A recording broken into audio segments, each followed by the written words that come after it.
ठाणे शहर का एक छोटा सा ऑटो ड्राइवर आज बन गया महाराष्ट्र राज्य का मुख्यमंत्री। क्या सच में बाला साहेब के हिंदुत्व पॉलिटिक्स के असली दावेदार हैं शिंदे? आखिर कैसे 10 दिनों में पलट गया महाराष्ट्र की सत्ता का खेल, जब सतारा में आंखों के सामने नदी में बह गए उनके 2 बच्चे। 2014 में फडणवीस सरकार में शिंदे को बनाया गया था लोक निर्माण मंत्री। एकनाथ शिंदे कभी बाला साहेब ठाकरे से राजनीति सीखी थी और आज उन्हीं के बेटे उद्धव ठाकरे के खिलाफ बगावत कर आज उनको सत्ता से हटवाकर राज्य के सीएम पद पर आसीन हो गए हैं। 1980 के दशक में बाला साहेब ने शिवसेना में हिंदुत्व और क्षेत्रवाद को मिला दिया और बन गए हिंदुत्व के सबसे बड़े ब्रांड एम्बेसडर। वहीं आज महाराष्ट्र में हिंदुत्व के सबसे बड़े ब्रांड एम्बेसडर बनना चाहते हैं एकनाथ शिंदे। इसे हिंदुत्व के नाम पर शिंदे ने यलगार कर दी।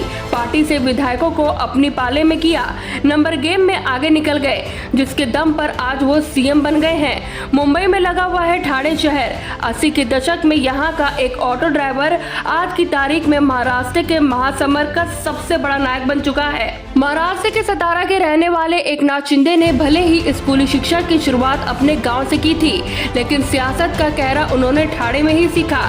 ठाणे में एकनाथ शिंदे आनंद दिघे के संपर्क में आए।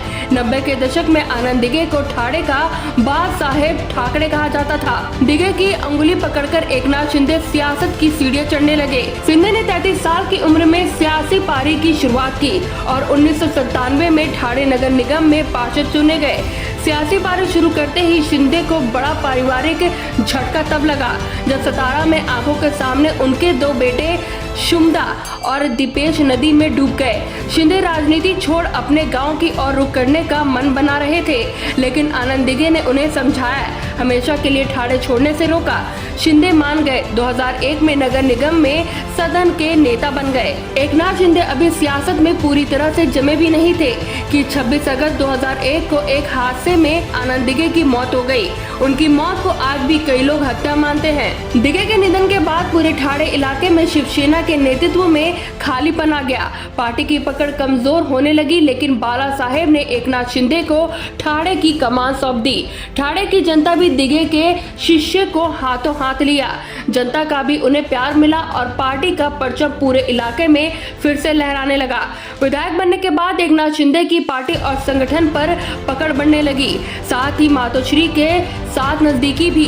जब नारायण राणे ने शिवसेना छोड़ कांग्रेस का दामन थामा, तब शिव सैनिकों को सड़कों पर चुनौती का सामना करना पड़ा। इस हालात को निपटने में भी शिंदे का रोल बेहद अहम था, लेकिन जब राज ठाकरे ने शिवसेना को अलविदा कहा, उसके बाद संगठन में शिंदे की जिम्मेदारी और बढ़ गई। शिवसेना खासकर बाला साहेब की शिंदे पर निर्भरता बढ़ती जा रही थी और जब 2006 में राज ठाकरे ने पार्टी छोड़ महाराष्ट्र नवनिर्माण सेना बनाई, तब ठाकरे परिवार से बाहर शिंदे ही ऐसे शख्स थे जिस पर संगठन को लेकर बाला साहेब को सबसे ज्यादा भरोसा था।